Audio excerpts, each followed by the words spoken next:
Sir यहाँ पे कल भी बच्चे आए थे और आज भी देख रहा हूँ कि है, सुना है कि मतलब मीडिया में खूब है कि कल भी कई टीचर्स को डिटेन किया गया था। क्या मामला है और आप लोगों की क्या मांग है? मामला सिर्फ इतना है सर, एसएससी के द्वारा जो पेपर्स कंडक्ट किए जाते हैं जिसमें सीजीएल है, सीपीओ है, एमटीएस है, स्टेनो है, इन सभी एग्जाम्स को लेकर जितने भी एग्जामिनेशन सेंटर्स हैं उनमें इतना बुरा हाल है कि बच्चे वहाँ पर पेपर ही नहीं दे पा रहे हैं। सारी की सारी लैब इतनी खस्ता हालत में, कहीं माउस काम नहीं कर रहा है, कहीं इंटरफेस नहीं चल रहा है, बच्चा स्क्रीन पे क्लिक करता रहता है लेकिन उसको क्वेश्चन ही नहीं दिखाई दे रहा।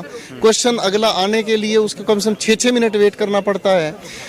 लड़कियों को 7 बजे तक पेपर खत्म होना है, लड़कियों को 9:30 बजे तक वहाँ रखा जा रहा है और उनसे जबरदस्ती अंडरटेकिंग ली जा रही है। बच्चों को पीटा जा रहा है, बाउंसर रखे जा रहे हैं। अगर आप एंट्री लेवल पे देखेंगे तो वहाँ पर 70 साल की बुजुर्ग महिला को बिठाया गया जो सिक्योरिटी गार्ड का काम कर रही है। बच्चों के एडमिट कार्ड जो आते हैं उसमें एग्जामिनेशन सेंटर ही की डिटेल नहीं है।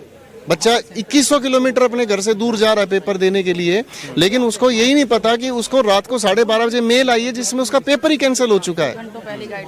जो बच्चा 200-300 रुपए की किताब नहीं ले पा रहा है, वो बच्चा मतलब 2,500 हजार रुपए उधार मांग के पेपर देने के लिए जा रहा है। ये उसके साथ छल कपट है। कल जो प्रोटेस्ट हुआ और आज भी हो रहा है, कोई जवाब ऊपर से कुछ? अभी तक कोई जवाब हमें नहीं मिला है। हमारी आवाज ऊपर तक पहुंच रही है, एसएससी की तरफ भी हमारी आवाज पहुंच रही है, डीओपीटी के पास भी हमारी आवाज पहुंच रही है, पर इस समय हमारी भारत सरकार को शायद और ज्यादा जरूरी कामों में लगे, तब तक यहाँ हम अपनी आवाज। अभी क्या चाहते हैं? यहाँ पे जो बच्चे हैं, आप टीचर्स लगातार आ रहे हैं, आप क्या चाह रहे हैं? ऑफिशियल नोटिफिकेशन मिल जाए, एक ऑफिशियल नोटिस हमें मिल जाए कि हम जब तक पूरे एग्जामिनेशन सिस्टम को सुधार नहीं लेते तब तक पेपर्स को होल्ड कर दिया जाए और उसके बाद एक अच्छी तरीके के सिस्टम में, पहले एग्जामिनेशन कंडक्ट कराता था टीसीएस, उससे हटाकर उससे 1/3 मतलब कम कॉस्ट पर एडिक्विटी को दे दिया गया, जिसकी वजह से सारा ब्लंडर हुआ है। वरना एसएससी का इतना साफ सुथरा ट्रैक आ गया था कि 8 से 11 महीने के बीच में वो सभी बच्चों को भर्तियां देकर उनको नौकरी पर भी लगा देती थी। और आज ऐसा हाल है कि बहुत सारे बच्चों को 13 अगस्त से सीजीएल का पेपर चालू होना है, अभी तक उसकी कोई नोटिफिकेशन ही नहीं है। अच्छा, मान लीजिए बच्चों का प्रोटेस्ट था तो ये भी लोग पूछ रहे हैं कि टीचर्स यहाँ कल ऐसा जो मामला हुआ, टीचर्स के आने के बाद ही ऐसा हुआ। बच्चों के पास कोई ऐसा जरिया नहीं है जिसकी वजह से उनकी आवाज सरकार तक पहुंचे।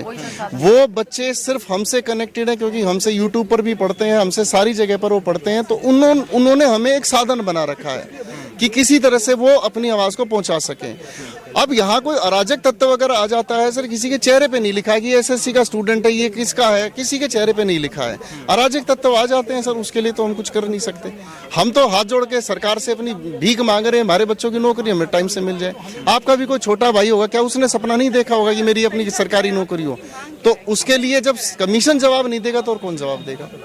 ये कब तक चलेगा अगर आपको लग रहा है कि ऐसे मतलब? जब तक जवाब नहीं है तब तक यहीं बैठे हैं। जब तक जवाब नहीं होगा आप लोग जब तक यहीं बैठे हैं सर।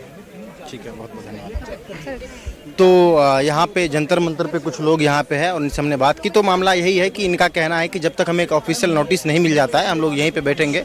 और कल का भी जिक्र आपने देखा है कि कैसे टीचर्स को डिटेन किया गया था। तो कुल मिलाकर मामला ये है कि यहाँ पे टीचर्स अभी आ रहे हैं और उनका कहना है कि और भी टीचर्स आएंगे और ये लोग तब तक यहाँ पे प्रोटेस्ट करेंगे जब तक इनको एसएससी की तरफ से कोई ऑफिशियल नोटिस नहीं मिल जाता है। दिल्ली से मनीष झा, एनडीटीवी।